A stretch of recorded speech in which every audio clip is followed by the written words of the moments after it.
Okay. Back up, I think.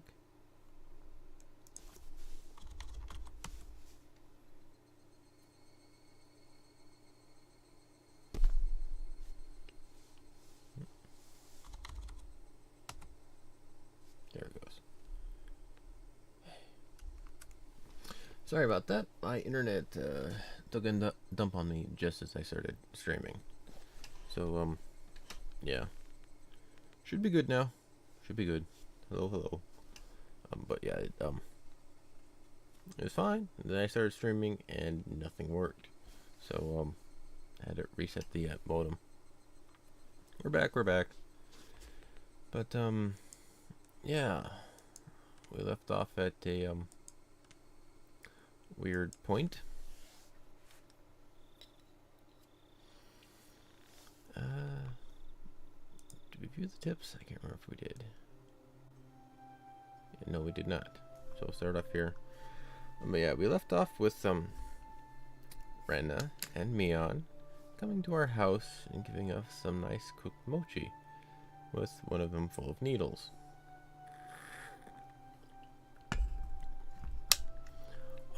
Yeah, they weren't all too happy with us talking to Mr. Policeman.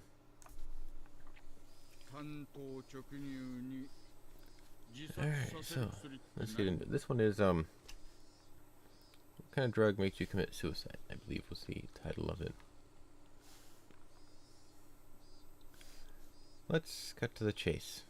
Is there a drug that causes someone to kill themselves? Not directly, no. That's quite a roundabout response. You mean that there's one that does it indirectly? It's possible to induce a suicidal mental state, is what I mean. That's hard to say. What would a suicidal mental state be? Well, from the popular consensus in psychology, it's believed that people are most likely to attempt suicide when swinging from an introverted state to an extroverted one. Clinical depression and bipolar disorder are different. Clinical depression indicates a prolonged state of depression, whereas bipolar disorder is characterized by a passive depressed state accompanied by a very active manic state. Didn't know that. Individuals in the introverted state suffer from low self-esteem and are quite pessimistic, but rarely commit suicide. They don't have the willpower to commit suicide. The opposite state doesn't lead to suicide either. That has an opposite effect, filling the person with confidence and making them feel as though they're walking on air. Thus, they do not commit suicide. I see. Neither state causes suicide, but when the condition changes, they might do so. There is a desire to commit suicide when in an introverted state, but they do not have the willpower to commit such a formidable act. But when they enter an extroverted state, they gain a burst of willpower and they can act freely again. I see. So it means they gain the willpower to commit suicide. That's how it goes. That's why patients are prescribed medication during that time to keep them from acting on their impulses. Then, was Tomitake in this mental state? Such people generally commit suicide by more civilized means. They prepare. It's completely different from self-harm. Tomitake's death wasn't civilized. So one would think it was caused by some foreign substance. As I said from the start, tell me of a drug that causes someone to commit suicide. There are reports that some analgesics can cause a violent psychological transition from introverted to extroverted. Overdoses of drugs with hypnotic effect are also reported to cause erratic behavior, but it's not common. Neither showed up in the autopsy report. Are there any other possibilities? All I can think of is that it's some sort of illness. Often, diseases affecting the thyroid are reported to cause similar symptoms, but they all have many characteristic symptoms of their own. The deceased exhibited none of them. I wonder, is there something that could happen more spontaneously? Something that fits his case and would cause someone to want to commit suicide all of a sudden? Let's see. Another possibility. There's a condition where brain injury causes psychological problems. Drugs can be to blame, but it can also be caused by physical trauma and some diseases. Basically, even without a drug, one can succumb to an irregular mental state. Yeah. The deceased was surrounded after being chased, and his life was in danger, right? All that stress could have messed with his brain chemistry. It could have hit his head, and those factors combined might have caused him to mutilate himself. It's a possibility. Could you explain it to me in simpler terms? Basically, he knocked his noggin in the brawl, and that made him go haywire.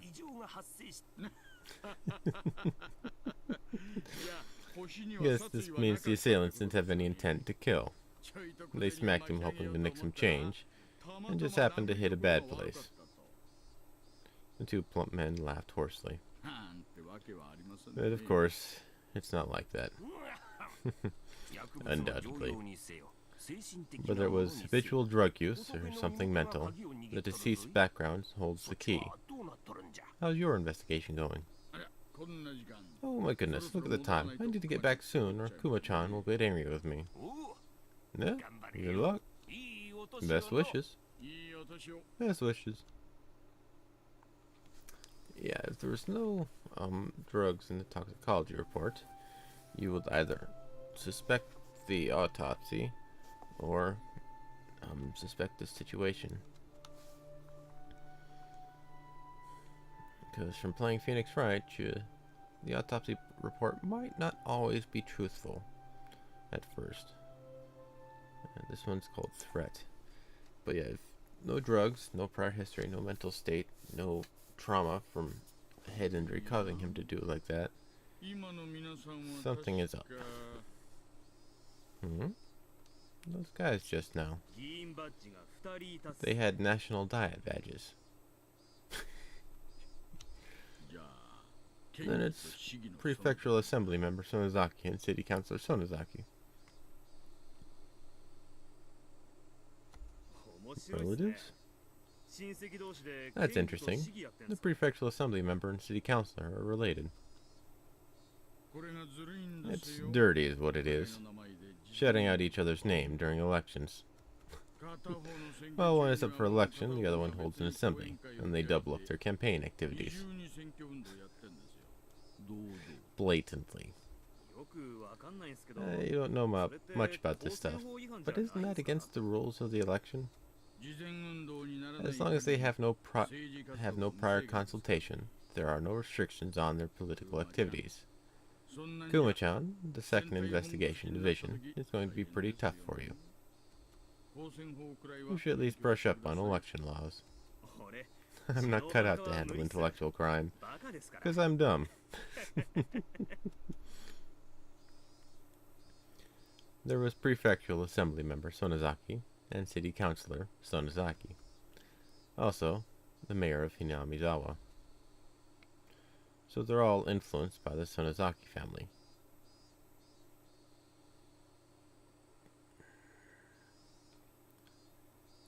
Yeah, what crap. Yes, but slightly no. In small town, it's impossible not to be related to somebody else somehow. Not just family, but friends and associates and whatnot. For instance, our Walmart used to have the policy, you can't have relatives in the same department you work. However, Colville's such a small town that, they couldn't do that. Everybody was related somehow, and so they couldn't hire people based off those rules. So then they had to work with no relatives in the same department, so you have to do it other side of the store. And that kind of worked. They've been progressively less and less strict on that rule. Because, yeah, it's like, oh yeah, I know Bob, he's my uncle's on my mom's side of the family over there. And it's like, oh, I know George, he's my neighbor over here. And you can't get away from it. Small town people know everybody. They are all over the place. You can't get rid of that. And Hinamizawa is an even smaller town, from what I can tell. Point where everybody knows everybody. My town here, it's big enough that you don't know all of them, but you know enough. But Hinamizawa being so small that everybody knows everybody else's name, that's hard to get away from. But at the same time, you really shouldn't be stacking the deck like that. Looks like they were seen off by the deputy chief and the department chief. It came to me.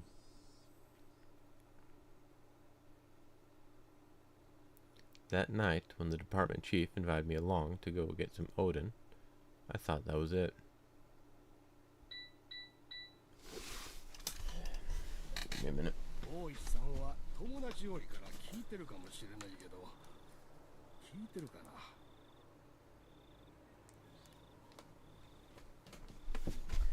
Damn phone. Need to get a new battery. I should probably do that today. Oh, yeah, so I've got a complete tangent, but I've got a plan for my little panels down there. It's going to take some work and some custom stuff. Maybe hiring somebody, but I could probably make something makeshift in the meantime. Look forward to it. I think you might like it. Because I found a few tools that'll make it a lot better. Anyway. You have a lot of connections, so you might have heard something. Have you? Nope, not a thing. Yeah, I'll take a tofu fritter and fish cakes. The counselor stormed in on the police chief in a rage. Oh my, is that so? Ma'am, I'll take another bowl. Prefectural Assembly member Sonozaki and City Councilor Sonozaki were both intimidating. Our snot-nosed career police chief couldn't handle being yelled at by them. They're like Yakuza. A petition with your name came up regarding how the investigation of the Hinamizawa incident is being handled. Goodness, me? I have not the faintest. No need to play dumb. You're reopening the past cases regarding Hinamizawa, aren't you? I've already got my hands full with Tomitaku's death.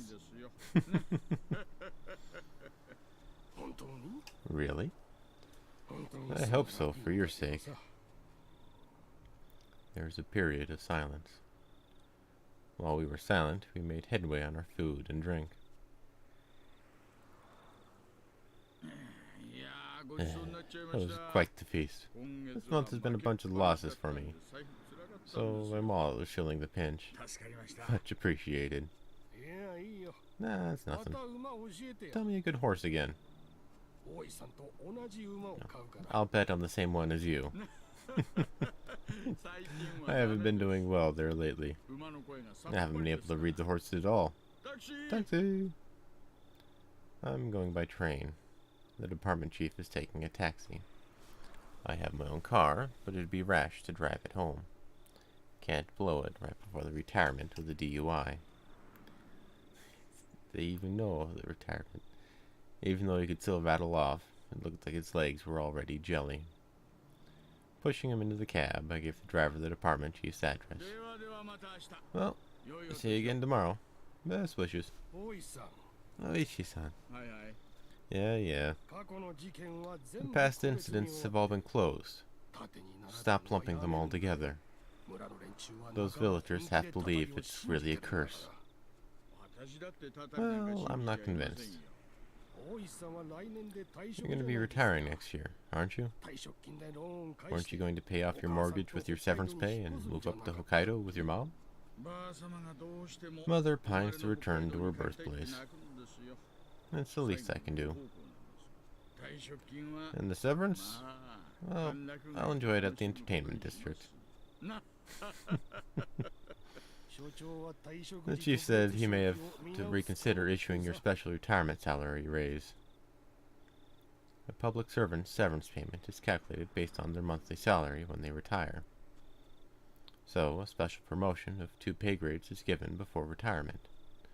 This tops up the employee's severance payment, that tends to be how it's done around here.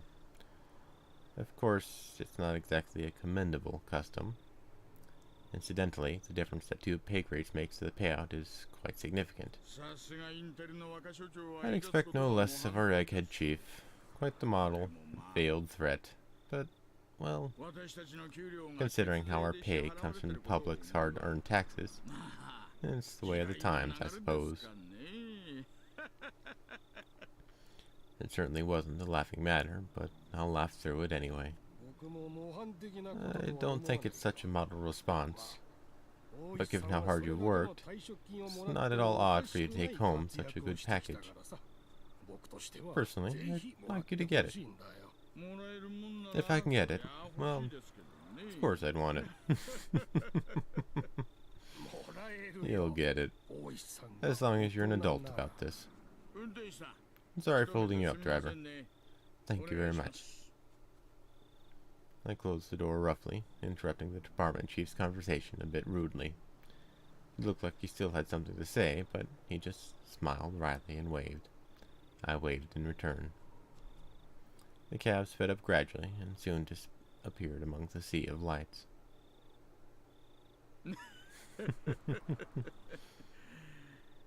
Oh man. I wonder if I'll be able to repay that loan.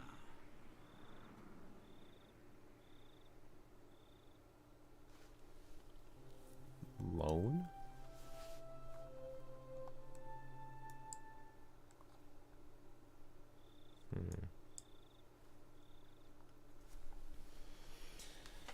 Yeah, so yeah, they also leaving off where we picking up from where we left off, our friend so politely and friendly informed us that we were supposed to be coming to school today. So we shouldn't miss that. Tap, tap, tap.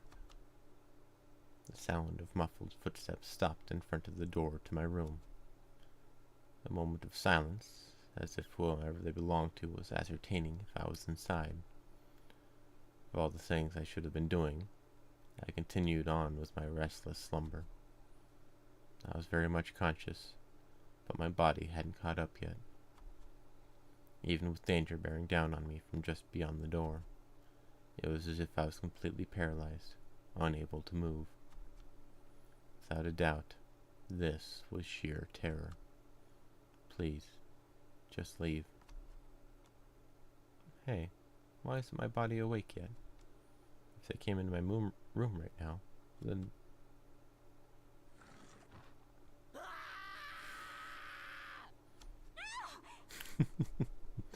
I sprung to my feet and threw my covers at my mom, who was opening the door.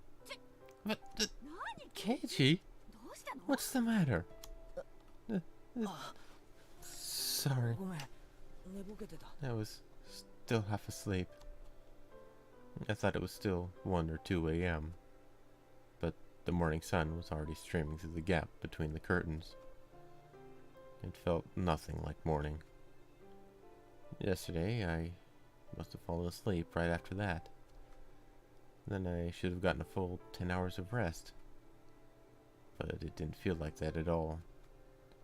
My internal clock was completely screwed up and my sense of balance fell off. I felt feverish enough that it was clear to me that I was still not well. Well, Keiichi? How are you feeling? Can you make it to school? I felt far from well enough. No, I wasn't mentally fit to go. I was still plagued with the terror from yesterday. If I had swallowed that needle, what would have happened? Or what if it had pierced my tongue? There was undoubtedly a murderous intent, but I don't think that was all it was. If they really wanted to kill me, then there were other, more certain ways to do it. They wouldn't resort to such a dubious method as having me swallow a needle. Meaning, I didn't want to believe it, but going that far was just a threat for Rena and Mion. Aren't you glad you didn't die? But next time we'll use a more assured method. Like that. Something like sending a letter with a razor inside would have been a joke compared to this. Did you make it to the hospital? Did you take your medicine? Yeah, kinda. Something about my mom's dubious gaze bothered me. She seemed more concerned about her son missing 2 days of school, rather than him being sick. Isn't that lovely? It was definitely mental fatigue. I wasn't really physically ill. It'll be hard for you to get back on track once your daily routine's thrown off. Come on, get up. They say wellness is a state of mind. Yeah. I'd heard that line many times before. I was given an award in elementary school for having perfect attendance, but it wasn't like I was healthier than everyone. Come on, go wash your face. Breakfast is already ready. There isn't much time before Rena-chan comes and gets you. Mom's tone meant I couldn't argue about it, so I had to give up on skipping a second day. By the way, were you the one who got bean paste all over the living room wall, Keiichi? You shouldn't do something like that. Your father was quite angry. I didn't feel particularly guilty for doing it, so I didn't have much of a reaction. Also, Mom didn't question me any further about it. She headed back downstairs after she was certain I was getting up. What Mion said as she left yesterday, "I'd hate it if you missed school tomorrow," come back and dwelled in the back of my head. What did she mean by that? I didn't even have to really think about it. She was saying, "Don't be absent." Taking that a bit further, it was the same as her saying I should just go about living my life as if nothing happened. If I showed any signs of acting unusual, it would probably result in them making their move. If I acted differently, something like Oishi-san, for example, might end up noticing that something is up.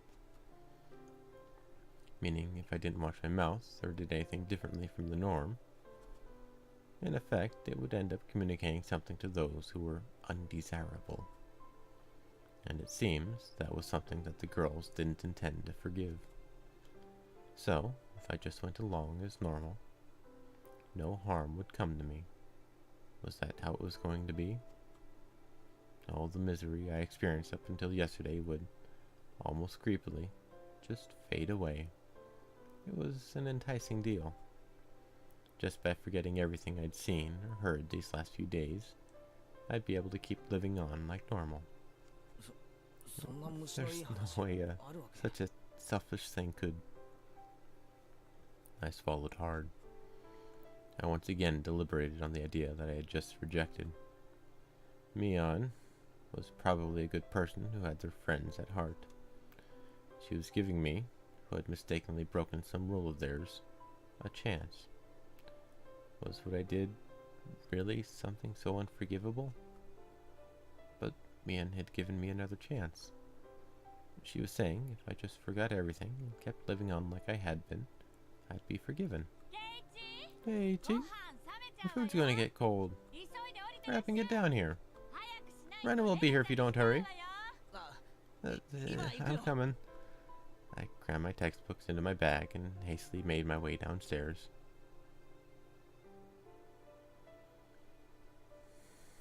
I picked at my somewhat bland breakfast. It seemed that I didn't have much time. It was already past when I usually met up with Rena. Given yesterday's events, she'd probably be here in the next 5 minutes. I needed to be ready to head to school by then. I had to forget everything that had happened the past 2 days. Forget it all and return to my normal life. For this to be normal, I'll have to be where I normally meet up with Rena. Today, of all days, the rice was dry and hard to get down. Ding dong. I jumped at the sound and dropped my chopsticks. That chime signaled that Rena had arrived. Mom hurried me along. Come on, Rena-chan's already here. Hurry, hurry. My mother's merry smile and my gloomy face were polar opposites. Honestly, I was reluctant to see Rena, who was waiting there on the other side of the door. The Rena on the other side. Was it the Rena I knew? I couldn't keep her waiting. I needed to do things as usual. Morning! An invigorating greeting filtered in from across the doorway. I came since Keiichi-kun was a bit late. Will it be okay today? I wonder? The manner in which Rena was concerned was, without a doubt, the Rena I knew. But that was probably only if I reciprocated. Forget everything from yesterday. Pretend as though nothing had happened. Forget about the gruesome dismemberment. Forget about the mysterious deaths that happened the following years. Forget about the people falling to their deaths, and the terminal illness and suicide, the fatal beatings, and the disappearances. Forget it. Forget all of it. Forget that Rena and Mion were scary. Of course, forget it all. Forget about all of it. Forget about the mochi too. Forget. Rena once again asked to make sure. Can you make it to school? Yeah, I'm fine. Great. Then let's go. Mi-chan is waiting. Rena showed me her usual bright smile. I couldn't find any hint of deceit in her expression. My nervousness dissipated, giving way to relief.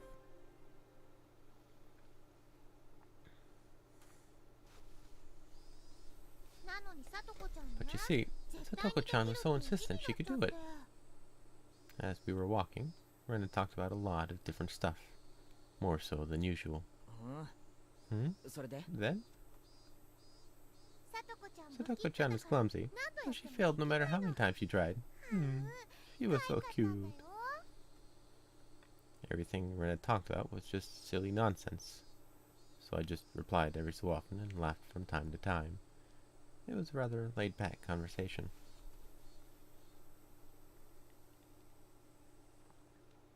We passed by one of our neighbors, and they called out to us.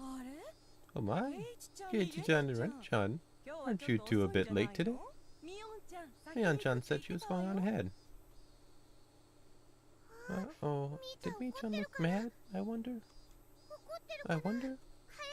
We need to hurry up, Keiichi-kun. After greeting our neighbor with a smile, Rena turned back to me and poked her tongue out.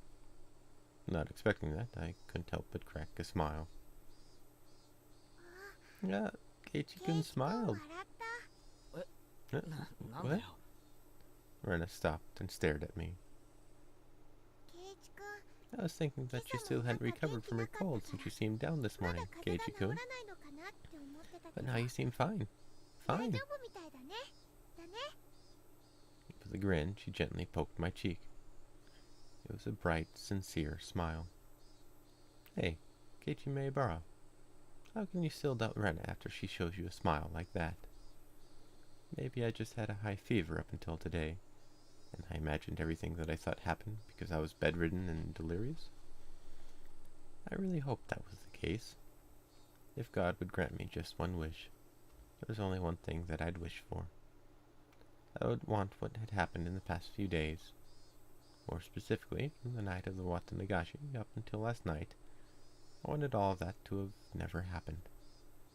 I wonder how many times I'd wished for this these past few days. As long as Rena kept on smiling like this, I think it might just become reality. So I wanted Rena to keep on smiling. Keep on smiling. So, Keiichi-kun, that was mochi yesterday. Did you eat them all?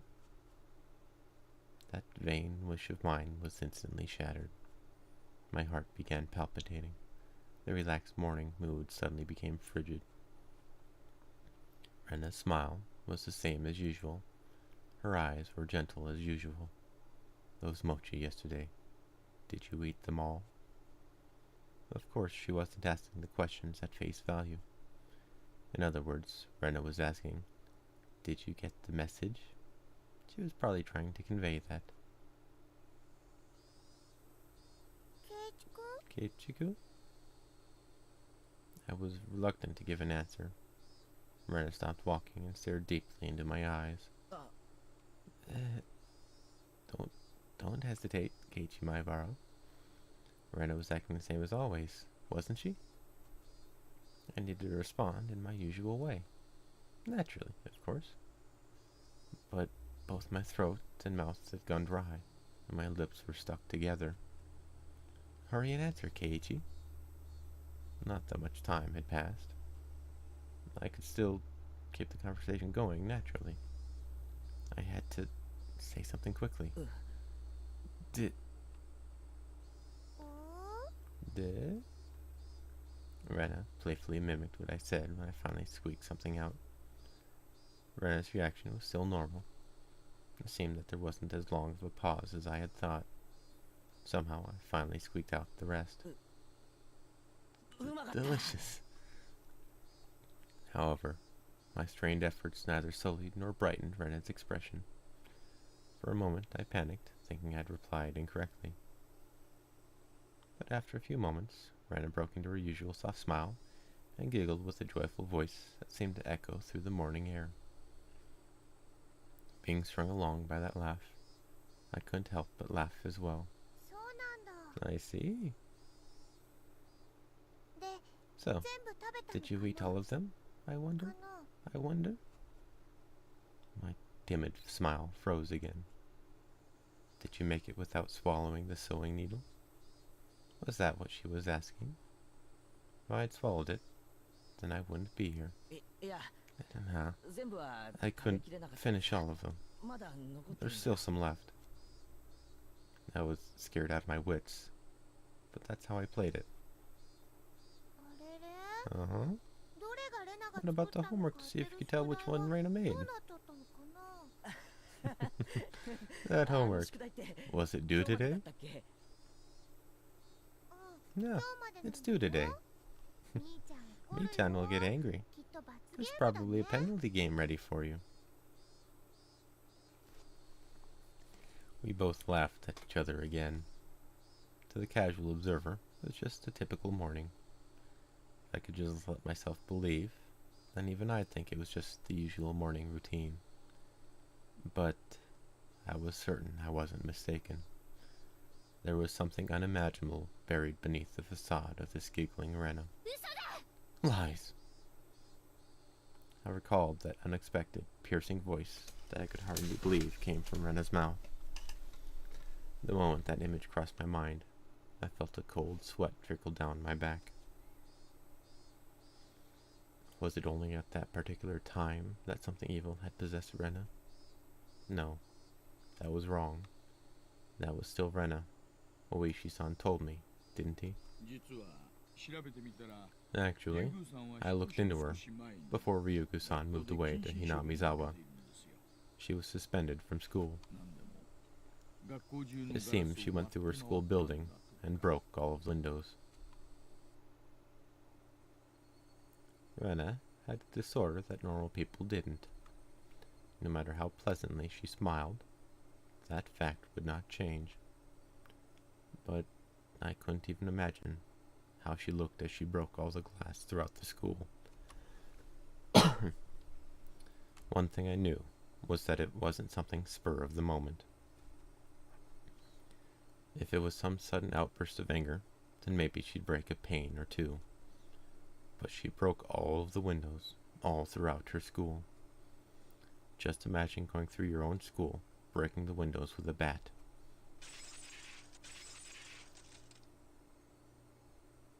Swinging full force at each pane of glass, one after another, paying no heed to the flying shards.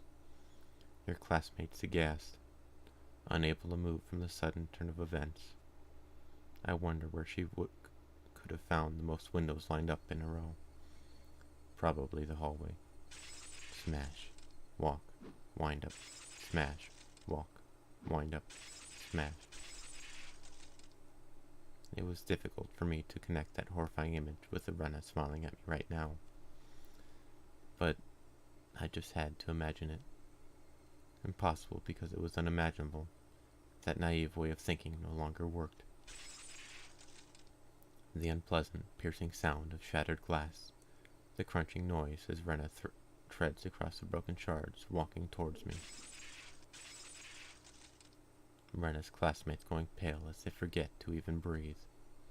I wondered what they did as Rena came closer, breaking windows along her path. Did they earnestly try to bring her to her senses by saying something? Or did they jump at her, trying to stop her savagery? Or did they run to the staff room to call the teachers? Probably none of those. In the face of that blood-curdling sight of Rena busting window after window, undoubtedly all they could do was silently clear a path for her. Dumbfounded, just clearing the path for Rena to continue. It would be cruel to blame anyone for looking the other way. No, they weren't simply looking the other way. They knew it was the only way they could protect themselves. If they had done something differently from the rest, they may have suddenly found themselves as Rena's new target. What would Rena have done to whoever attracted her attention? The answer was obvious. She would have undoubtedly acted according to her whims. Meaning I would, be the next window. Rena staring into my eyes, shards of glass crunching and crackling underfoot as she drew closer. I was also drawn into her eyes, paralyzed. Then Rena struck me with the bat over and over again, like I was one of those windows. I crouched down on the floor, desperately protecting my head. Rena didn't care whether it was my head or my back. Zealously, she hits me again and again. What kind of expression was she making as she was doing this over and over again? I peered up to see. Her expression was so indifferent. It was completely unnerving. It's because no matter how many times she struck me, I didn't make as pleasant a sound as the other windows. She struck me continuously, over and over again. The sound Rena wanted didn't come out. Our classmates standing around didn't try to stop her. They didn't want to be the next window. Somebody save me. Turning a blind eye unless we're hanging out. But of course, everyone in class scrambled to obtain the highest standardized test scores. They'd gain nothing from saving a cram school tryhard like me. Eventually, there would be a faint sound, similar to when you crack open a walnut, and some sort of reddish-black spray would shoot out. Anyway, it wasn't that Rena momentarily lost herself in her anger. After forcing myself to breathe and calming down my heart, I recalled what Oishi-san told me. And in the counselor's medical report, he recorded all the conversations she had with Rena-san. It shows up. And quite a bit at that. What does? She mentioned the word Oyashiro-sama. Following that, Rena was suspended and had regular examinations at the hospital. Then, as Rena was undergoing counseling, she said it over and over. Oyashiro-sama. It seems that the Oyashiro-sama she spoke of was like a ghost, appearing in her house every night, standing over her pillow, looking down at her. That was only a piece of their conversation, so I still couldn't see the big picture, but it was by no means a happy little conversation. Then what Rena did? Was she saying that ghastly incident was a result of her being possessed by Oyashiro-sama? Up until now, I didn't want to believe in Oyashiro-sama's curse. That's why I wanted to say the mysterious deaths every year happened, because of some sort of conspiracy. Every time I talked with Oishi-san, I was more certain that the deaths were the work of men, and not of some curse. Except, if it was people perpetrating the incidents, my friends were somehow deeply connected. If I refused to believe that the curse was real, then I would have to believe that those who acted the kindest to me were deeply involved in the incidents. Why? How? For what reason? Was Rena? Was everybody? It was much more painful and troublesome than accepting that it was just Oyashiro-sama's curse. In the aftermath, Rena had admitted to her doctor that it was because she was possessed by Oyashiro-sama. I felt a strange sense of relief from that. So that's how it was. There wasn't a second side to Rena. She did that because she was possessed by something strange like Oyashiro-sama. It wasn't Rena's fault. Oyashiro-sama was the one to blame. I knew. This was all backwards. Refusing to believe there was a curse, I wanted there to be a human perpetrator.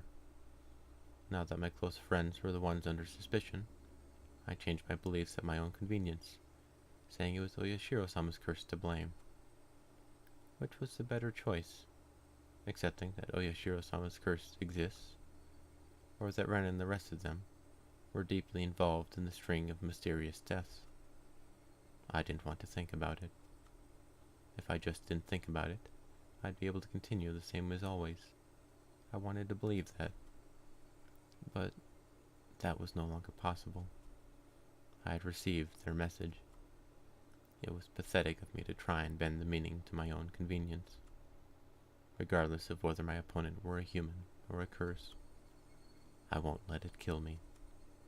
As if I would just bend over and give in, for no good reason at all.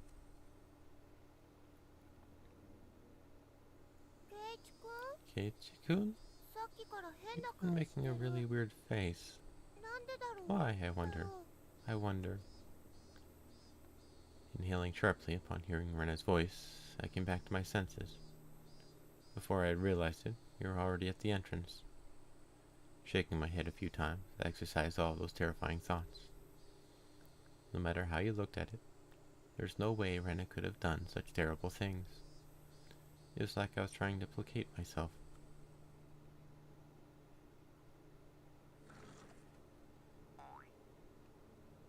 As I slid the door open, a blackboard eraser landed with chalk dropped down on my head the moment I stepped into the classroom. The chalk dust went into my eyes, including a brief moment of agony.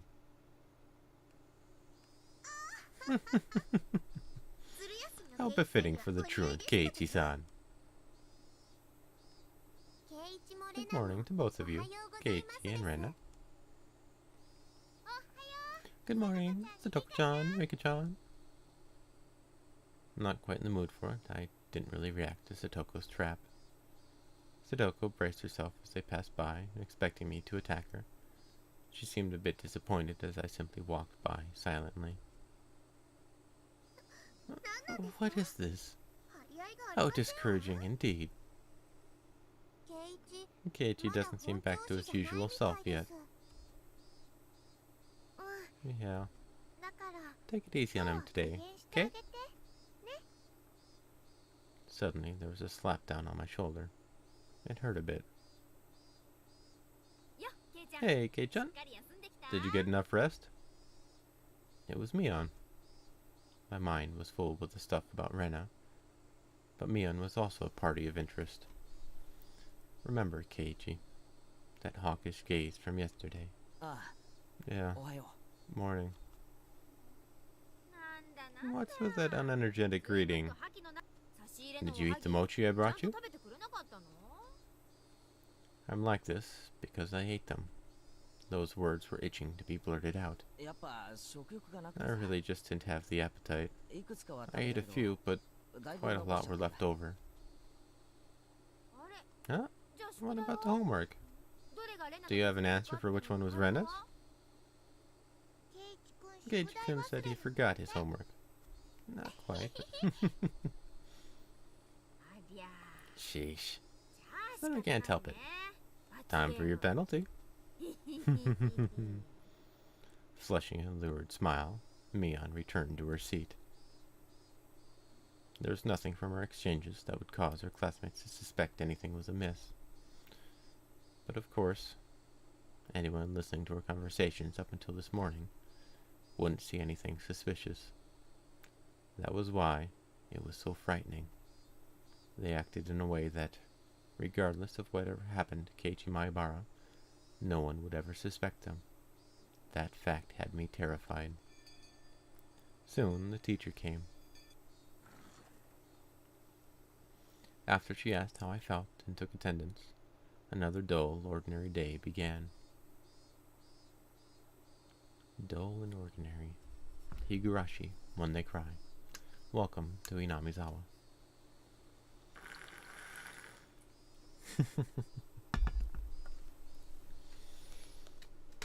Interesting. Yeah, it's interesting way of going about it. This free study period was a convenient time to consider where I stood. I gently closed my eyes and pondered the ridiculous position I was in right now. First of all, what I shouldn't forget was how dangerous of a situation I was in. I had fallen out of favor with them. After interacting with the Oishi-san multiple times, I could see it as I was getting closer to the heart of the matter. The warning yesterday with the mochi was a good indicator of that. No, calling it a warning was just my habit of understating things. It probably had no meaning beyond stunting my progress and buying themselves some time. Until they had a method of completely erasing me. They were just biding time. Even though they were keeping me under their thumb with threats, it didn't change the fact that I knew too much. The chilling sensation of my desk made me recall Satoshi Hojo, the boy who was using this seat until last year when he disappeared. Was he also similar to me? Did he learn something he shouldn't have, and was erased? Damn. I wouldn't let them get rid of me so easily. Never. But were they really trying to kill me? I've had these contradictory feelings for a while now. Even though I suspected them, I felt I had to cover for them. Even having witnessed all of their suspicious behavior, a morning like this just made it all seem like an elaborate hoax. No, that's just what I want to believe. Doubting my friends? Covering for them? My life was in danger. Or was it? Actually, I was debating the wrong point. Given my current situation, those points are something that should have been deliberated on a long time ago. But really, Rena and the rest of them, were they actually aiming to kill me? The little voice inside me continued to torment me with those unsolvable trains of thought. Are you an idiot, Keiichi Maibara? The answer should be obvious. But maybe the sewing needle might have just been an accident, right? How could you screw up and drop a sewing needle in a pile of mochi? The benefit of the doubt can only go so far. Both Rena and Mion had acted and behaved suspiciously, but maybe it was all some sort of misunderstanding. What kind of misunderstanding? It wasn't just suspicious. It was outright ludicrous, right? Rena just corrected me for lying, and Mion only asked me about what I had for lunch. Rena was standing outside my door, eavesdropping for a solid hour. She was probably just waiting for my phone call to end. For a whole hour outside your room? And is it normal to go home afterwards without saying anything? You heard from Oishi-san, didn't you? About what Rena did at her former school. But at the hospital, she said it was Oyashiro-sama's fault. Cut it out, Keiichi Maibara. Don't you realize I have to kill you? I inadvertently blurted those words out loud. That's a very bad thing to say right now. Hearing myself say that so indirectly left me dumbfounded for a few moments. Afterwards, I had to look around to check if anyone else had heard it. My little soliloquy cut a little too close to the truth. Even though I could feel the murderous intent from Rena and the others, part of me somewhere was still trying to deny that. This late in the game, such hesitations could be fatal. I knew that. But I was just your average student, a man living his normal, ordinary life. Do you think I could suddenly believe that my friends, who I had been happily laughing together with up until last Sunday, now intended to kill me? Right? You're too soft, Keiichi. This time I remembered to keep my voice down so only I could hear it. There's one thing I now understood. I was too soft. I didn't completely understand how dangerous Rena and the rest of them were. No, I wasn't trying to understand. I was too soft for not listening to Oishi-san when he was earnestly showing me the heart of the matter. I didn't listen because I was too busy pretending to be dejected. I didn't comprehend it. I was just running away. I didn't comprehend it, so nobody had any notions to try and kill me. I needed to get rid of such naive thoughts. As I made that resolution, I heard the bell signaling the end of class. So soon. The day was already over. I didn't recall eating lunch or doing anything in class. My friends were putting their desks together in preparation for club activities. Not long ago, I would probably have happily jumped into that circle. My, Keiichi-san. How rude of you to even think about leaving. The way Sutoko spoke was so typical and familiar, it almost physically hurt. Keiichi-kun, is today not a good day? I wonder? Then you're going to win big together. Seeing Rena's expression, which said she was really looking forward to today, was hard to take. Hey Keiichi, maybe Oishi-san is just some enormous jerk trying to separate me from the others by lying to me? Slap. Trying to expunge such a weak-minded thinking, I slapped myself in the face. Keiichi-kun? Yeah. Was Rena really trying to kill me? I wish someone would tell me if it was a hoax. I didn't care if it actually was one or not. I just wanted someone to say it was. Yet another weak-willed thought. How did I ever become this naive? Are you alright? Does your head hurt? Apparently, that was how my inner dilemma appeared to Rena. You're pale. Can you make it home by yourself? Maybe I should accompany you home. I wonder. No, it's okay. Sorry. I can get home by myself. Just have the meeting without me. Upon hearing that I wasn't going to participate in the club meeting, Mion pouted unhappily. Kei-chan was so bent on revenge match, they were even going to play that deduction game from before too. Keiichi-san doesn't have the burning desire for a rematch? How pathetic. I wouldn't fall for some dumb taunt. Without even a real retort, I just grabbed my bag and was about to get up. Someone's hand perched itself gently on my head. Keiichi doesn't seem to be well. How very unfortunate. It was Rika-chan. She was stretched up as far as she could, doing her best to pat my head with her petite hand. It felt so nice, which made things even harder. Sorry, everybody. See ya. That's all I said as I quickly left the classroom. They said something to me as I was leaving, but I couldn't make it out. I managed to make it all the way to the entrance in that state of mind, took out my shoes, put them on, and went forward. Hardened that heart, Keiichi Maebara. They were, for some unfathomable reason, trying to kill me. They were plotting something dubious, watching my every move. But I couldn't hate them, because weren't they my friends? Part of me lamented my naivety, while another part lamented the fact that I had lost something important by lamenting over it in the first place. It felt like my personality was being ripped in two, along with my body. If this is what Oyashiro-sama's curse was like, then it was just too harsh. Hey, Oyashiro-sama, I was wrong for not believing in your curse, but I believed in it now. completely. Your curse does exist. So, seriously, give me a break. I beg you. Come on.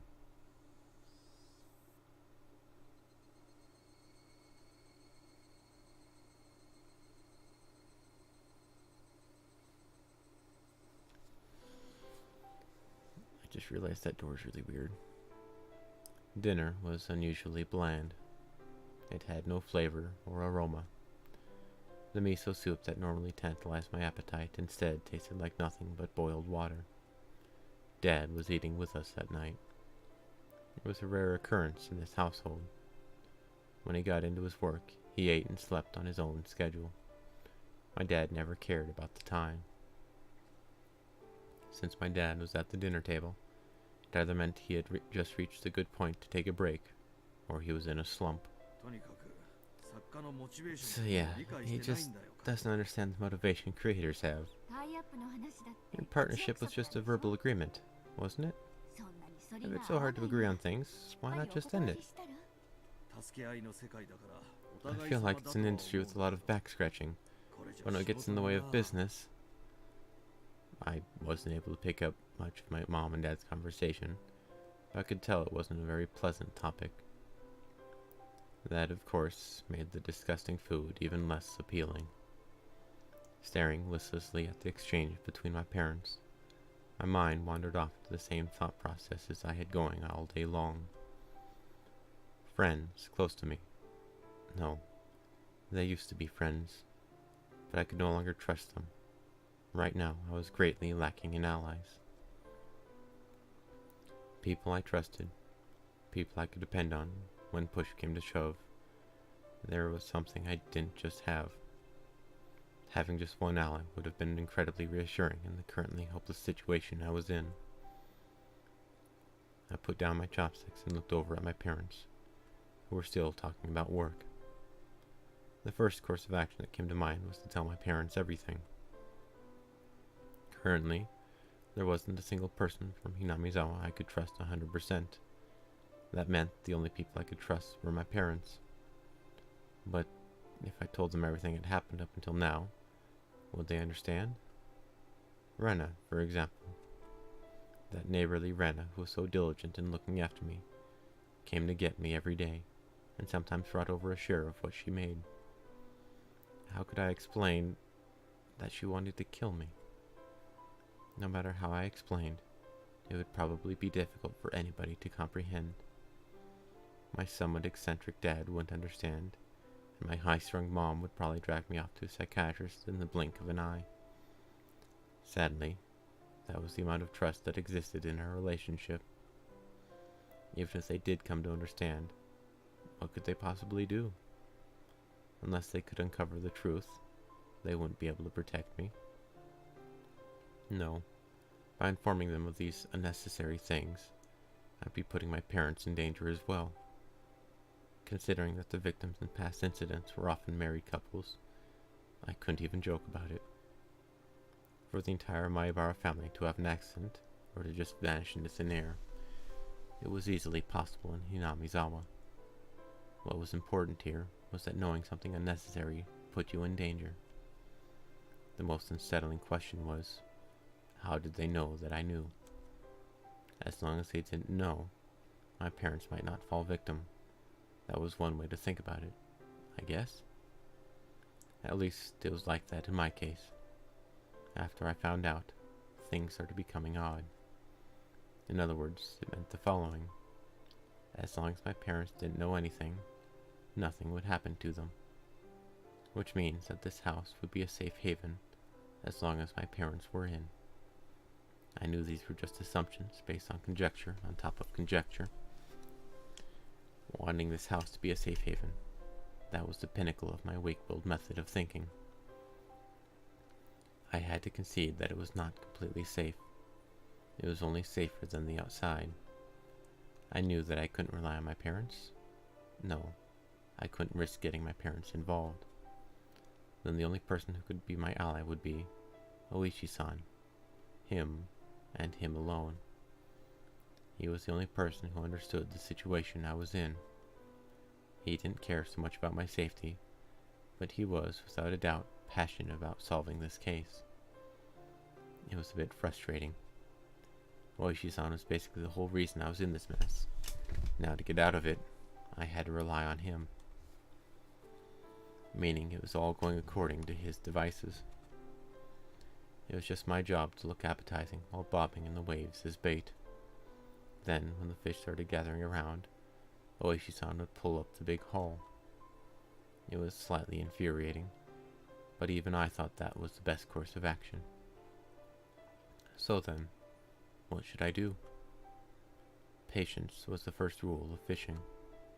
Just keep waiting until the fish actually bites. But I wasn't simply bait. There were lots of ways for me to struggle before being devoured. When they struck, I needed to somehow dodge just enough and tag out Oishi-san. No question, it was going to be hard. The timing to bring Oishi-san in would be difficult.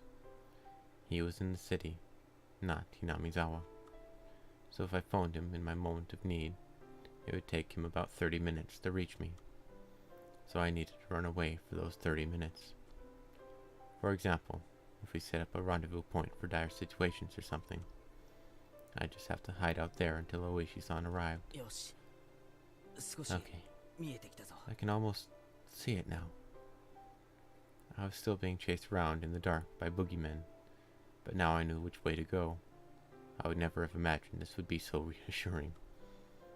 Oh yeah, it would probably be best if I had a concealed weapon for when things got rough. Typically, that would call for a switchblade, but that wasn't too reassuring for combat. Also, since it was recognized as a weapon by the public, that also wasn't good. Really, when the time comes, a long weapon like a bat would work in my favor. I remembered there was a metal bat at school. I could be confident with that when push came to shove. If I pretended I was practicing my swing, then it wouldn't be suspicious for me to always carry it around. I could go to school early tomorrow and secure it. Just possessing a weapon may be enough to deter them. Also, one more thing. Insurance. It could be something like a note or memo. I could write down everything that's happened as a sort of journal. In case I suddenly vanished, the journal would be left behind. With my journal in his possession, Oishi-san should be able to avenge my death. I left my parents engrossed in their conversation about work and went back to my room.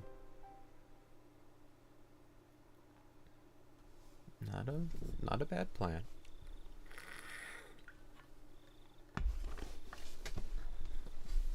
Not a bad plan. Not perfect, but a step in the right direction. I tore out a piece of paper from a notebook and made my way to my desk. Last time, I wrote a journal for summer homework in elementary school. In the off chance something bad happened, the police could use my diary as a lead, so I should only write down the facts. How should I start? I jotted down my thoughts as they came. I, Kichimarbara, am in fear for my life. It made me laugh nervously. It was a line that showed up often in detective stories. Never even dreamed that I would be in the type of situation where I'd write it myself. I do not know why they are after my life. Rena and the others were suspicious, but I had no proof. And that's why I couldn't write anything more. I laughed wryly at myself for writing such a passage draped in mystery. Would the police be able to get the hint from reading this enigmatic passage? I could only pray that they would. What I prayed for the most, though, was that this journal never needed to play its part. Here. I laughed nervously. Oh, it was too simple. So I wrote down one more line I just thought of. The only thing I do know is that it has to do with Oyashiro-sama's curse. Was that too much? I probably shouldn't write more than that. If I wrote any more, then it would seem like I was just delusional. In order to appear to the reader that the person who had written this was of sound mind, I chose not to write anything else at that point. I just needed to add more as I learned more about the truth. I folded the paper and thought about a place to hide it. By hiding it somewhere obvious, there was a chance that they would uncover it instead. On the other hand, if it was too obscure of a location, there was the risk of nobody finding it at all. In the end, I decided to take the clock off my wall and stick my folded note on the back of it with Scotch tape. After that, I put the clock back into its normal position. Yeah, it didn't look like anything was hidden behind it. Now I needed to set it up such that, if anything happens to me, my parents could find it. I looked at it from countless different angles until I was satisfied, and I made my way downstairs. My parents were still talking about work. It didn't look like it was going to end anytime soon, so I cut in. Sorry to interrupt. I have something I want to talk to you about.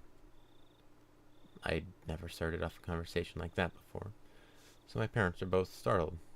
They stopped talking and turned towards me. What is it, Keiichi? I have a favor to ask of you. Please listen. Just in case, yeah? If it's not urgent, can we do this later? Right now, Mommy and Daddy have something urgent they're talking about. I didn't think their talk was more urgent than mine. In any case, I started my request. Just in case, okay? If I die... Both my parents' eyes went wide as saucers. If I die, I want you to put the clock on my wall, in my coffin. If they did that, then they'd probably find it. My memoir. Both my parents remained wide-eyed, not moving an inch. I couldn't blame them. I made that clock in shop class, and I really like it. So, please.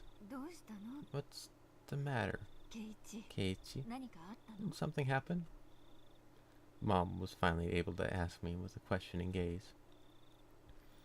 Of course, this was a normal response for when someone's son suddenly talked about a subject like this. I felt bad about making them worry, but right now I just wanted them to think about the clock in my room.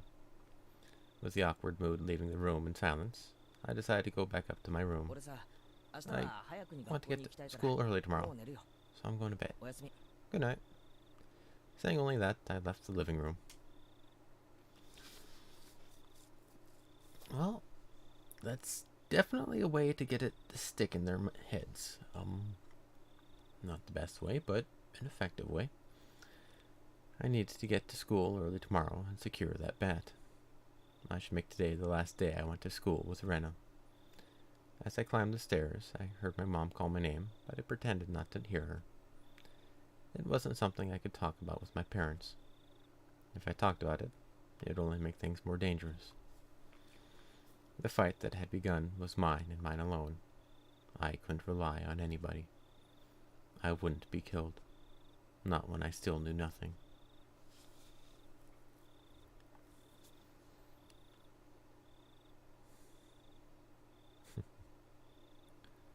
Higurashi when they cry.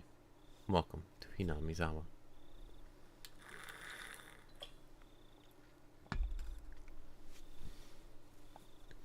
Not feeling so hot. That's kind of an understatement.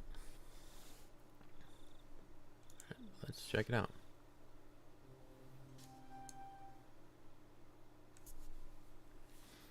Is this the point of view of them? Yeah, it is. Keiichi-kun's been feeling down lately. Maybe he's in a bad mood. I wonder. Maybe he's got a crush on someone? Me-chan, that's a logic leap.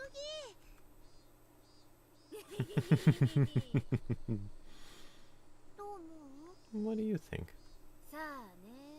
Don't know. Could be that Kei-chan... Maybe? I don't know. That day, Kei-chan was in that car talking to some tubby middle-aged guy, right? Yeah, no mistake. That Oishi. He probably fed him something fishy. He looked serious, and Keiichi-kun's face was so pale. You see? You might not know this, but he's actually the messenger of Oyashiro-sama. Huh? What do you mean? Whenever he shows up, someone is demoned away.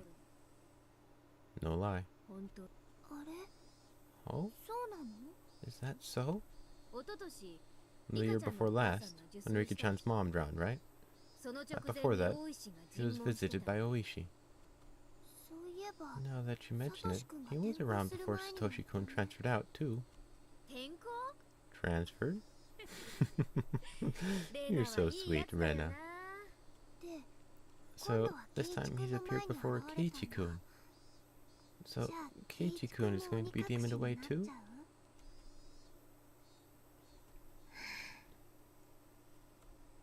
An empty silence hung in the air, and then it was suddenly interrupted.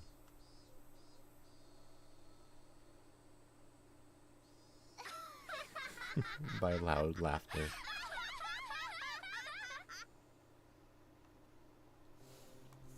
Laughter, huh?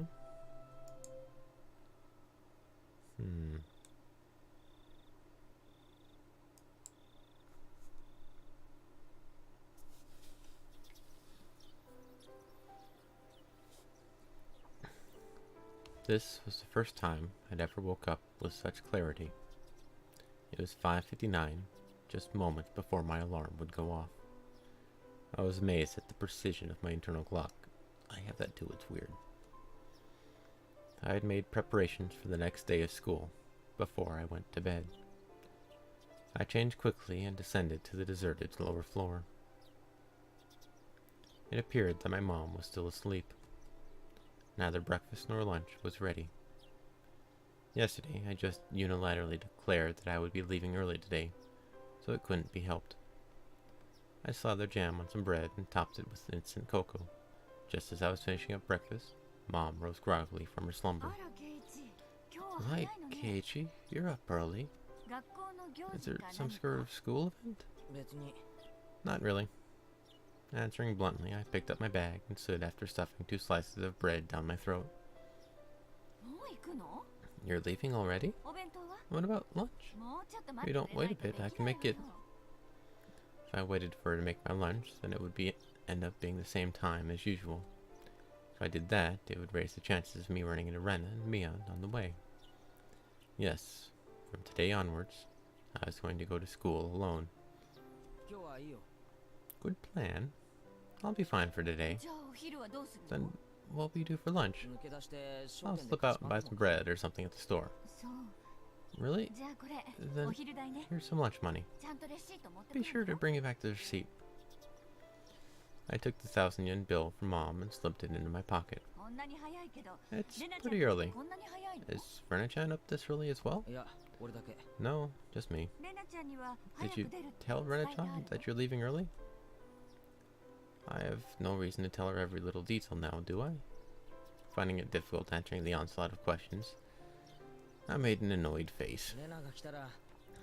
Tell Rena that I went ahead when she comes. Hey, Keiichi, wait! It's not that I didn't trust my parents. I just couldn't rely on them. They couldn't help me. I could only hope that they didn't get involved. It was safer that way.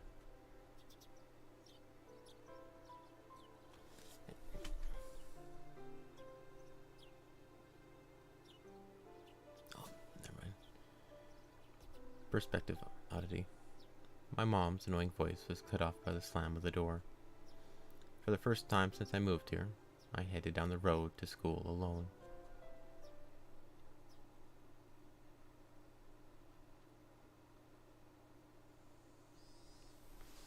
Up until now, I had always walked down the same path at the same time each day. So I always met with the same people at the same places. But today was different. I didn't meet the people I would normally, and nobody was at the places where I would have normally met them. Of course, Rena wasn't in the spot where we usually met, and there wasn't anyone at the spot where we would have met up with me on. The length of the trees' shadows, the morning air, and the brightness of the sun. It was a completely different type of morning from what I was used to. Without a doubt, it felt strange. It left me with the impression that I had destroyed the illusion of Hinamizawa had set up for me before it had enough time to prepare all the props needed to deceive me. My, Keiichi-kun. It was so early today. Is everyone meeting early this morning? The person who called out to me was someone we always passed by as they were taking a walk along the edge of the fields.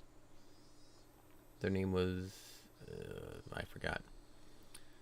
Of course, this wasn't the spot where we usually passed each other. I woke up early today, so I thought it would be a good change of pace. That's all. I threw out a random excuse. What about Rena-chan and Mion-chan? Are you by yourself today? Well, yeah. I was being asked the same type of questions my mom was asking, so I answered them in the same uninteresting, vague manner.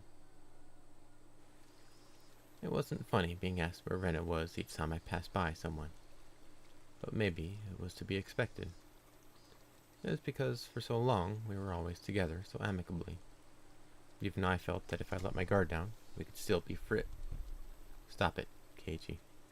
Don't think about that anymore. You spent all day yesterday thinking about how dangerous it was to go soft, didn't you?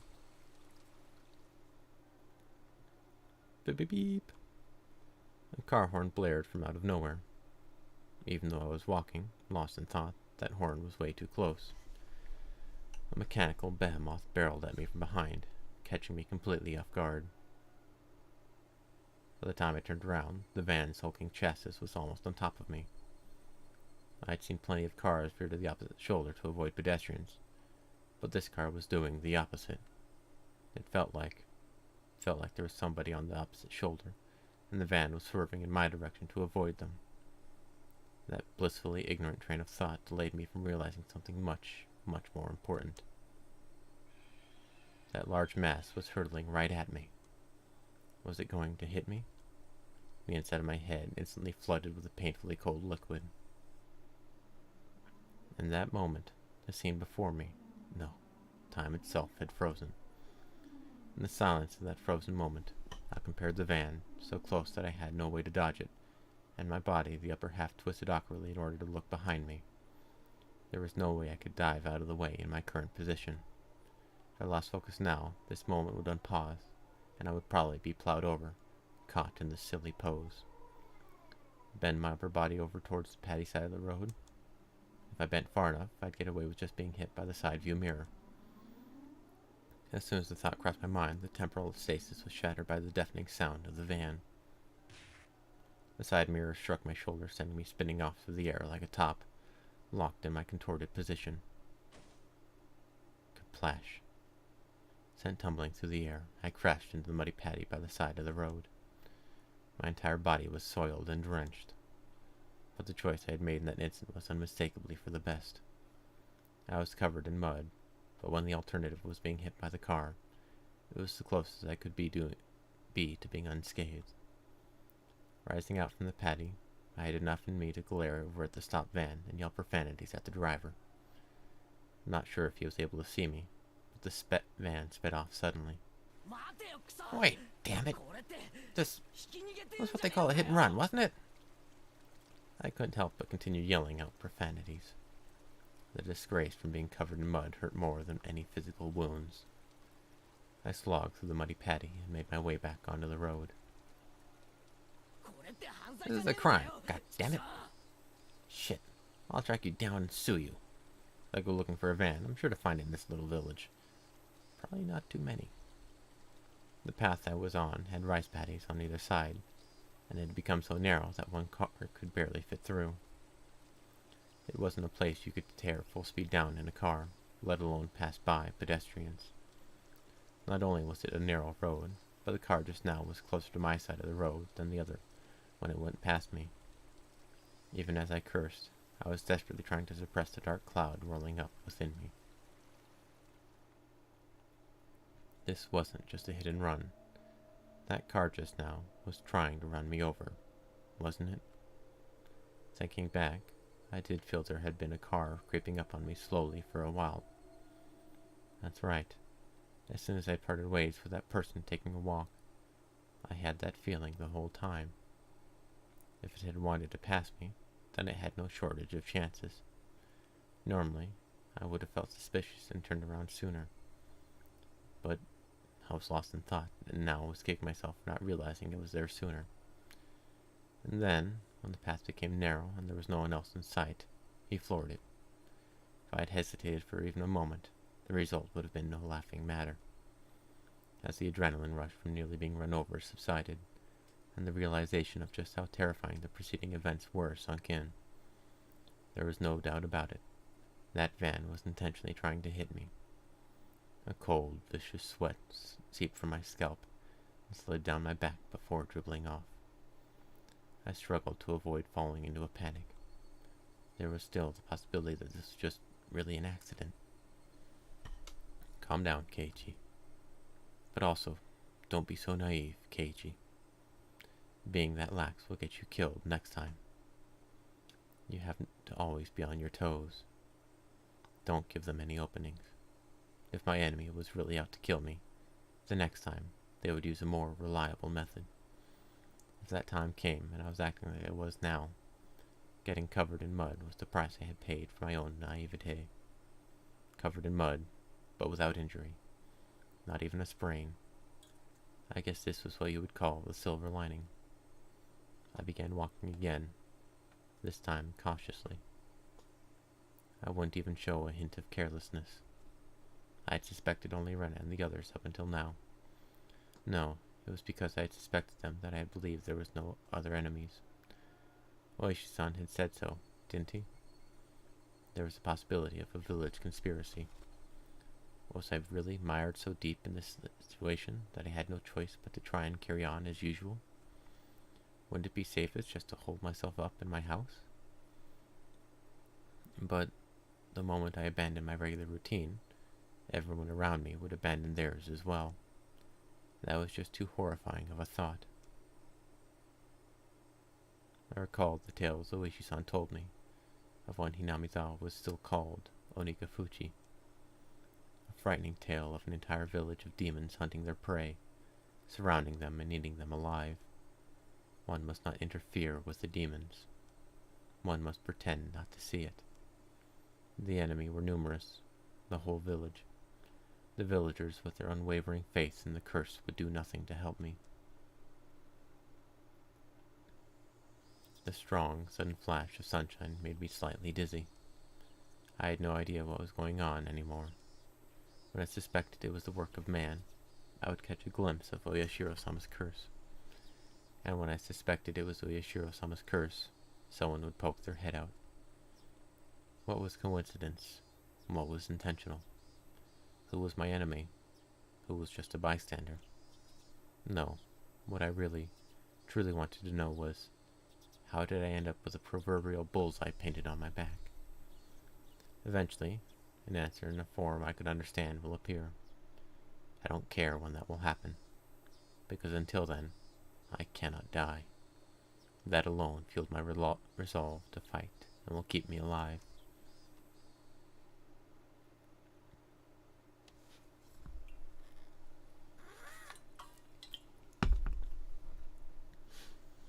I remembered seeing the metal bat in the gym storage shed, but there was a padlock on the door barring my entry.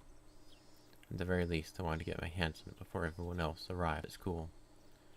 I circled around the school grounds impatiently. But all I could find were things like pieces of lumber, nothing that I could bring into the classroom easily. Then, I had an epiphany. I should search inside the classroom. If there was something in the classroom to begin with, then there wouldn't be a problem.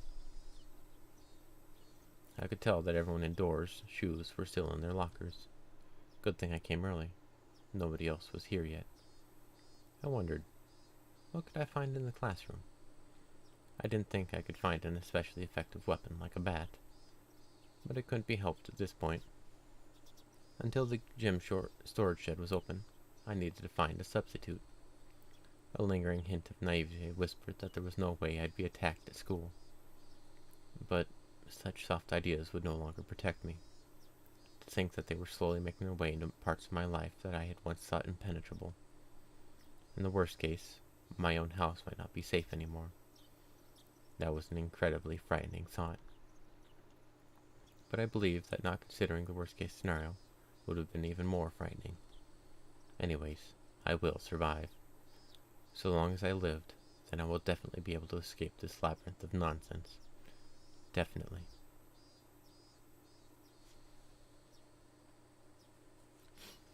My exploration of the classroom came to an impasse. That much was to be expected. There was no way there would be anything that could be a weapon in the classroom. In case of emergency, there was probably nothing I could do but swing my own chair around. My gaze landed on the lockers that had come to be used for personal storage. The locker that Mion used to store her pile of games was among them. There was one for each person in the class, all lined up. Of course, there was one for me as well. Oh yeah, there was supposedly to still be a tracksuit in my locker.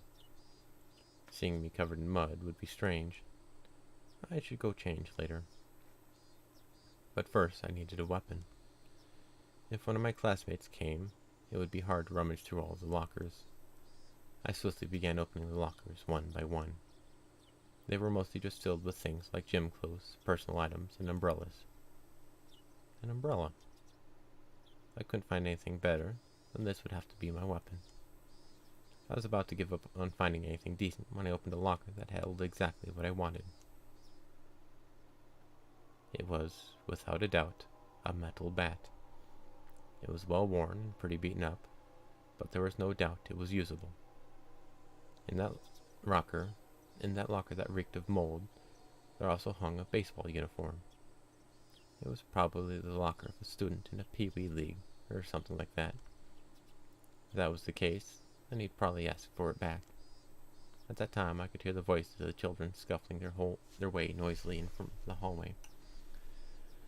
Amongst them, I could make out Rika-chan and Satoko. Good morning. My, you're quite early this morning, Keiichi-san. I nonchalantly hid the bat I was hiding behind my back. What is with your outfit? You're covered in mud. Yeah, I had a little incident. I'm gonna change now, so cut me some slack. That said, I began taking off my clothes. Satoko began to blush, just as I expected her to. Changing in front of a lady. Have you no tact at all? I would think that a lady staring at someone who was changing would be the one lacking in tact. There's no changing room for the boys, so just deal with it. As Satoko feigned disgust, she went into the hall, still blushing. Conversely, Rika-chan continued to stare at me, preparing to change. If Rika-chan is a lady as well, then I don't think it would be appropriate for you to be watching. I'm not a lady, so it's fine. She deliberately pouted and looked at me with upturned eyes. And starting now, you're a lady. If I'm a lady, then I suppose I must. Rika-chan, appearing to be satisfied with being considered a lady, made her way to join Satoko in the hallway. Just as I breathed a sigh of relief, Rika-chan stopped suddenly and turned back towards me. Are you going to start playing baseball? It seems that Rika-chan had noticed the bat. Yeah, just, you know, I was feeling a bit out of shape. So I thought I'd just try practicing my swing. I think it's wonderful you're taking care of your health. She was talking like an old lady, despite her appearance. After saying that, Rika-chan started to leave again, but stopped and looked back at me once more. Please don't lose that bat. It seemed she already knew I took it out of someone's locker. There was no name on the locker door. I didn't know whose bat it was, but I would be borrowing it until they complained. It wouldn't be for long, just until the gym storage shed was opened. After quickly changing into the tracksuit, I checked the time. I still had plenty of time before class began because I came so early. I took the bat in one hand and went out to the schoolyard. That was, of course, to practice my swing. I needed to make it known I would always have a bat on me so I could practice my swing. At some point, the sunlight had become even stronger. Disregarding my classmates as they made their way to school, I took my position in the shadow of the school building. I wasn't the academic type, and I wasn't much of an athlete either. I might get muscle pain if I just suddenly started swinging. I should at least start out with some warm-ups. I doubt anyone would think I was doing something out of the ordinary, which was the exact opposite of my actual mental state. I gripped the bat and swung lightly. The bat was by no means light. The weight would make it a reliable weapon when it needed to be. Of course, I could only pray that the moment I needed to use this as a weapon would never come. Just carrying it around could deter attacks against me. At least, that's what I hoped.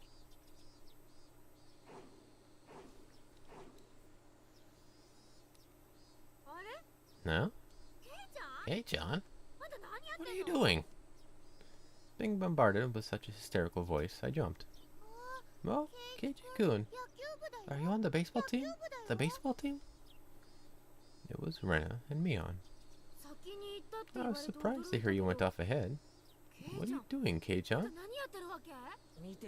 Can't you tell by looking? I'm practicing my swing for the championship. You can say it's part of my diet if you want. Diet? Kei-chan, are you really that fat? Bet you didn't know. I actually have a beer belly. It's plump and jiggles. Plump and jiggles? Rena, you don't have to imagine something weird like that.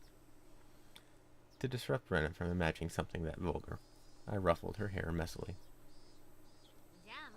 Well then, hope you make it to regionals at least. This little man will cheer you on. Want me to tell you the best high schools for baseball? See, Kameda-kun over there. He's a southpaw and an amazing pitcher. Good luck. Seems they've already taken me for a baseball nut. But oh well. Well, if I really did make it to the championship, it would be a cinch. After all, I'd be the pitcher and catcher. I'd pitch the ball, then run past the ball I just threw, and change over to being the catcher in a burst of super incredible explosive speed. I laughed dryly at the ludicrous image. Coming back to my senses, I smashed the bat against the ground. Damn it! What am I laughing at? I pounded the ground over and over. With each impact, the reverberation traveling through the bat stung my hands. As they smile at me like that, I'll... Don't allow anyone close to me. Don't trust anyone. No matter how many times I tell myself that. If they made me smile like that, I already knew quite well that there were demons dwelling in my smiling friends. But I just couldn't believe it. Did that kind of split personality really exist? Oh yeah, hell yeah. Like how Rena confessed to the doctor? Were they simply being possessed by Oyashiro-sama? Potentially, yeah. In other words, did a supernatural being like Oyashiro-sama really exist? And was it possessing everyone and trying and kill me? Yeah, that would be wonderful. If only everyone were actually my friends all along, and everything was all just Oyashiro-sama's fault. You damn fool, Keiji, my bro. Come on now. I yelled out, drawing out all the power from my pit of my stomach, and raised the bat violently into the air. Stop being so soft! As I screamed out with all my might, I beat the metal bat into the ground over and over.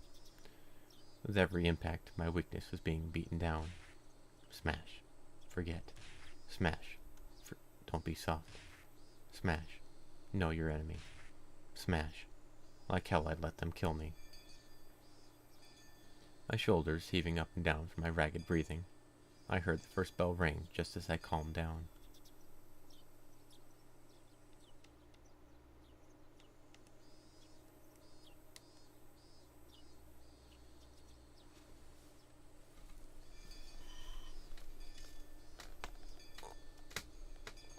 I gasped with a sudden realization. That was the final bell. As I felt all the tension drain from me, I let out a deep breath. My mind was in a muddled state for much of the entire day. I didn't feel like I was awake, but it didn't feel like I was asleep either. I couldn't say it felt especially comfortable, but I felt a kind of relief that the sanctity of the school part of my daily life had yet to be violated. How long would I have to keep on living like this? I could only grit my teeth and bear with it as this living hell slowly gnawed away at me. Keiichi-kun? Come on. It's club time. Club time. The sound of Rena's voice brought me back to my senses. Come on, Keiichi-san. Stop spacing out. Bring your desk. Everyone was moving their desks together as usual. That's right. It was happy fun club time. But I had no intention of taking part.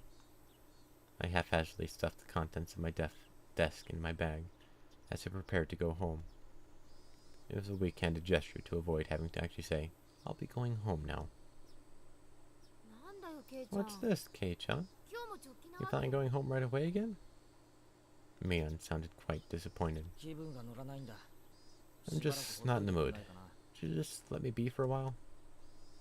The tone of the words that spilled from my mouth matched Mion's disapproving glare. It felt like the air in the room had dried out. Satoko looked like she was about to say something, but perhaps dissuaded by the mood, she swallowed her words and stayed silent. Nobody said a thing. I took that to mean that I could leave if I wanted. But the collective gaze of the four of them, like the tiny pins used to mount an insect in a display, held me in place. Rena was the one who cut through the heavy mood. Keiichi-kun, you just didn't like playing with girls, I guess. She said it in such a melancholic tone that it sent a wave of pain racing through my heart. If this pain was going to kill me, I wanted it to be the soft part of me that could still feel pain. I tore at my chest, violently tearing out the pins that held me in place. That's not it at all. I'd only be hurting myself by saying anything more, so I swallowed my words. Cutting things off there, I turned away and exited the classroom. They didn't speak a word to me as I left.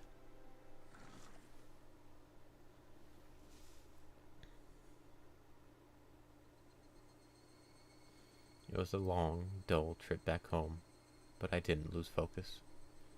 I firmly squeezed the grip of the bat, which was already soggy from sweat. Realizing that, I wiped it down with my sleeve. If something were to happen, I wouldn't want it to be slippery. Since this morning, I'd become especially sensitive to the presence of cars. Even while walking, my ears pricked up and sought out threatening sounds and presences that could be closing in. And that was why I could hear it. Without a doubt, there were footsteps. Those footsteps had matched up perfectly with mine, for a while now. From what I could sense, it was just one person, but I had no intention of being careless. Did they intend to follow me like that car this morning, until we were in a good location to assault me? Then it wasn't a good idea to keep walking like this. I stopped walking and looked back. The wooded path crowded with trees responded with silence, as if there was nobody there to begin with. But I wouldn't be fooled. I was certain footsteps were following me. And just as I stopped, the footsteps stopped as well, meaning the person following me wanted to keep their distance. That was, without question, proof that I was their target. I held my breath, waiting for that presence to panic and start moving again. The trees rustled with the sound of the wind. The Higurashi also joined the dissonant chorus, trying to throw my focus into disarray. Had 5 minutes passed? Or I'd been like this for a whole 30 minutes. It was so hard to breathe that I might have suffocated. It seemed I would be the first one to panic. Without a doubt, he was lurking in the shade of that tree with bated breath. Then, I'd make the first move. I fixed my grip on the bat. I raised it up to my shoulder to be ready to swing it at any time. Hey! I know you're there.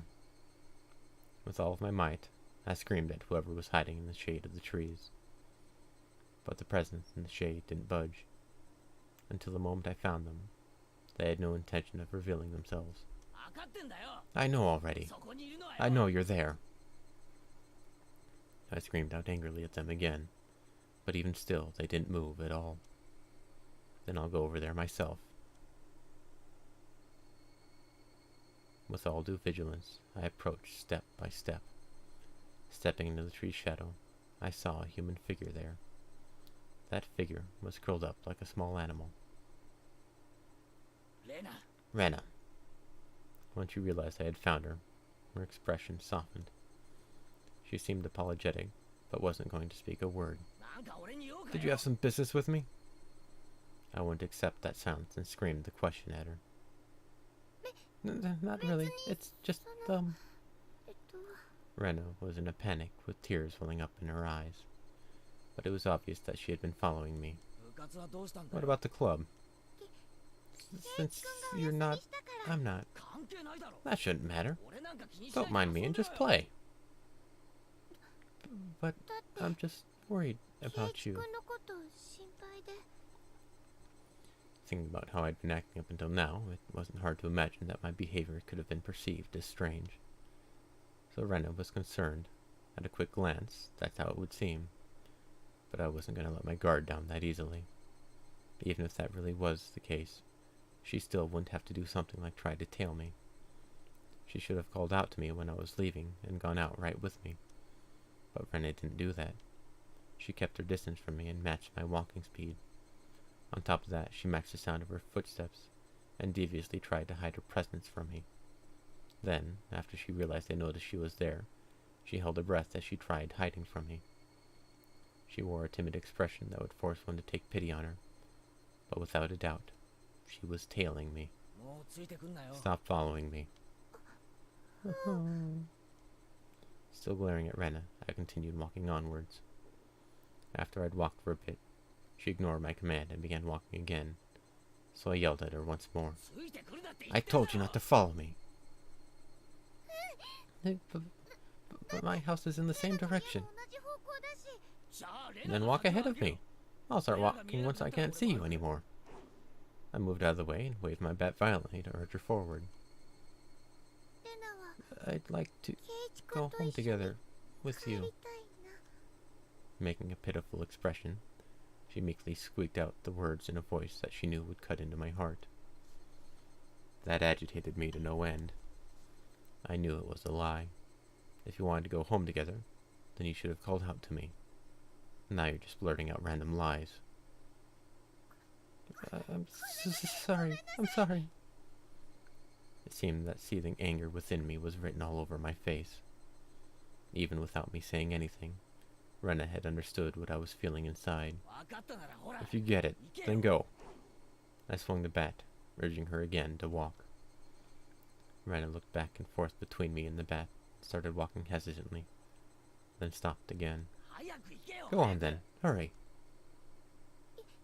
I'm going, so please stop with the bat. It's scary. Rena guarded herself while pointing at me holding the bat. She may have realized that I wasn't planning on using this bat for baseball. I lowered the bat, but still guardedly opened her way for her. Go. There's no problem now, is there? There was nothing else she could protest. She passed by me timidly so as not to set me off. As I watched her pass by, she stopped completely after having barely moved at all. Hey, don't stop. Then a powerful gust blew past us, barraging my face with dust. The dust got in my eyes and clouded my vision. While rubbing my eyes with my left hand, I swung blindly with the bat to my right, protecting the small opening I had presented. But Rena didn't even try to attack during that opening. Attack me? No. She hadn't budged an inch. I could tell from the sound of her fluttering skirt in the wind. As her skirt settled, so did the silence. At that moment, the voice inside of me immediately warned me of impending danger. I was caught by surprise. The smell of the air had changed. Without me realizing it, the air around me suddenly felt like a calamity was about to befall me. Hi! Welcome. Interesting point here. It was like the air had suddenly become invisible concrete, like Rena and I were locked in this space. Rena didn't move an inch. Also unable to move, I stared at her back.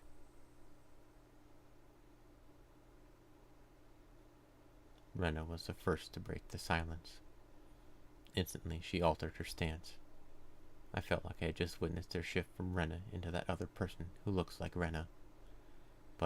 The voice was one I knew well, which filled me with a kind of bewildering pity. Carelessly, I felt relief upon hearing that pitiful voice. Well, excuse me, but, can I ask you something?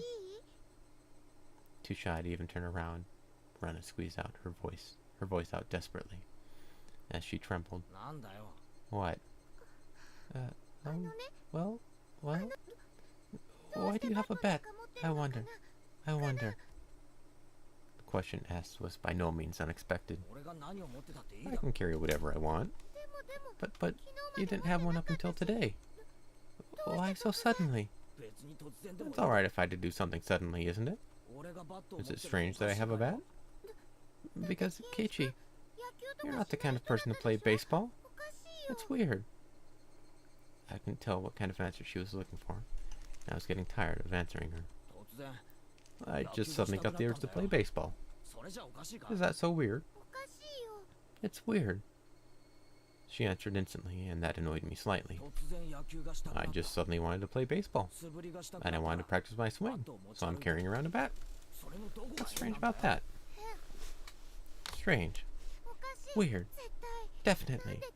Why you too? Your ramblings are annoying me. Is it that strange for me to have an interest in sports? I tried to sound a bit more threatening to end the conversation. Until my suspicions about Rena were cleared, I had no obligation to answer her questions. I'm sorry. Don't get so angry. Rena still didn't turn around and spat out words of apology one after the next. Just one last thing. Tell me one last thing. I don't feel like talking anymore. Hurry up and go. I yelled loudly at her, causing her to flinch like she had been struck. Seeing her in such a pathetic state caused my heart to ache sorely. But even though she was afraid, she stubbornly kept herself from moving. Before I was able to threaten her again, Rena asked her final question. Why is even your bat the same? What did she mean by the bat was the same? I had no idea what she was talking about. What are you saying? I mean, why is even the bat the same? I don't understand what you mean at all. Say it clearly. Even still, Rena didn't turn around. After inhaling deeply, she screamed. I mean, why is even the bat the same as Satoshi-kun's? Satoshi being... Huh? Upon hearing that name out of the blue, I became dumbfounded for a brief moment. By Satoshi, did she mean the student who transferred out last year? No, that couldn't be. Rena had tried to cover it up by saying he transferred, but Oishi-san told me quite clearly that he was missing. He was the student who sat at my seat up until last year. He was believed to have been demoned away by Oishiro-sama's curse. I didn't know the details about his disappearance. The aunt he lived with was killed the night of the Watanagashi by a drug addict, and not long after he suddenly vanished and was now missing. That Satoshi and I were... What? My gaze fell to the bat in my hands. Could it be? Satoshi Hojo. It was a bit difficult to see, but that was what was written on the white tape at the end of the bat. I see. So this was Satoshi's bat. Oh. This was Satoshi's bat. Since nobody was using it, I borrowed it. That's not a problem, is it? That's not it. The way Rena said that made it seem like this bat was something that should never be touched. Like it was some sort of offering at a shrine, or a memento of the deceased. I could only stand there, perplexed and unable to respond. Rena continued speaking without waiting for a reply. Why is it that you're doing the exact same things as Satoshi-kun did when it happened to him? Rena was talking about more than just the bat belonging to Satoshi. It was the same with Satoshi-kun. He joined a baseball team, but he didn't really like baseball. What does that have to do with me? Satoshi-kun also suddenly started walking around with a bat one day.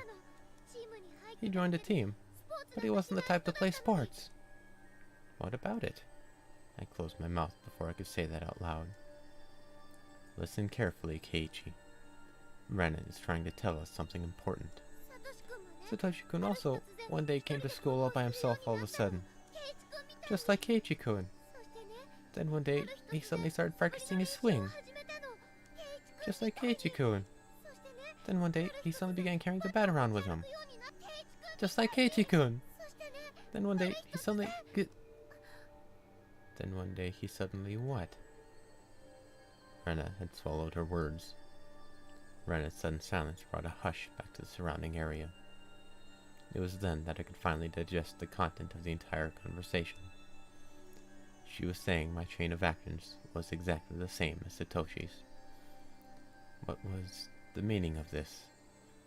Up until just now, I'd forgotten all about Satoshi. I'd never paid much thought to him in the first place. Not only that, I didn't even know anything of what he'd done. My actions today should have been my own creation, after all the planning I had done. But they had been the exact same as Satoshi's. And Satoshi... No. More importantly, if both Satoshi and I acted the same, then there was a really good possibility that what happened after would be the same. Rena, that day, what happened to Satoshi? Rena knew. She knew what became of Satoshi. No, forget about what happened to a guy in the past. Rena knew what was going to happen to me. Answer me, Rena. Satoshi, what happened to him? With that, I grabbed Rena's shoulder violently and forcibly turned her around to face me. As I faced her, I felt a jolt travel through my entire body. I told you, Keiichi-kun. It was that person that I didn't know. At least, it definitely wasn't the Rena Ryugu I'd been talking to up until now. The voice just now didn't have a trace of the trembling or emotion that it had before.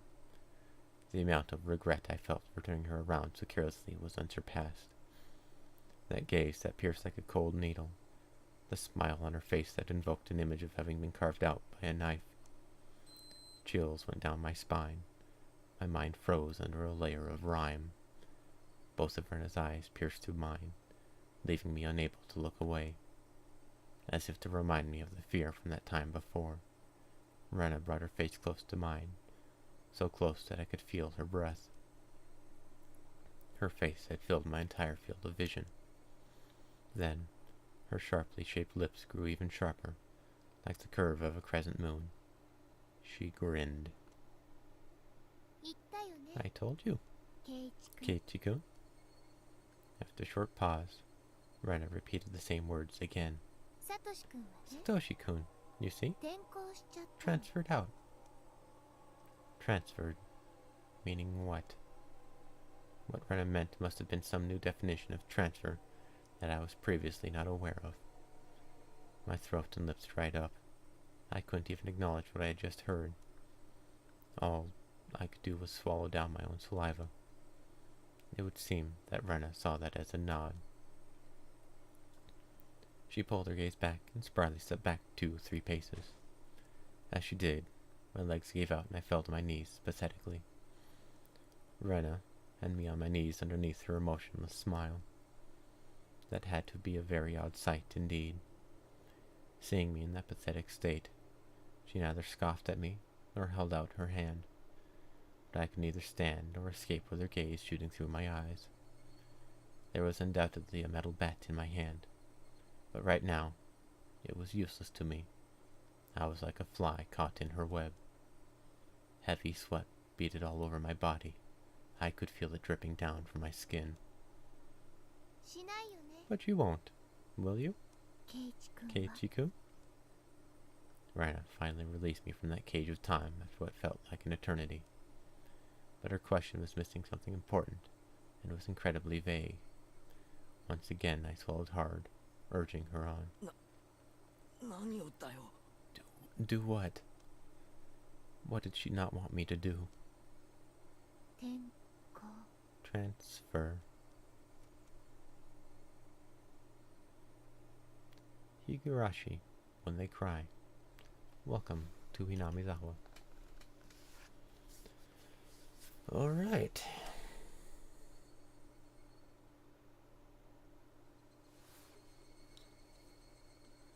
That'll be the stopping point for now. But yeah, I guessed immediately that it was Satoshi's bat. Oh, this unused locker.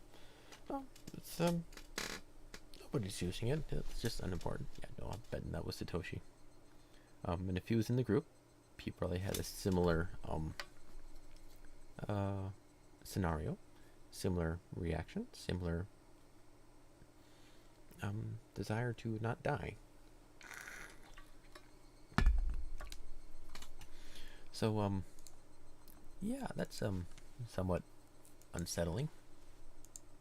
Hey, finally not a black screen. That we stopped at. Alright. But yeah, that'll be it for today. Make sure you don't transfer, everybody. It would probably be best in your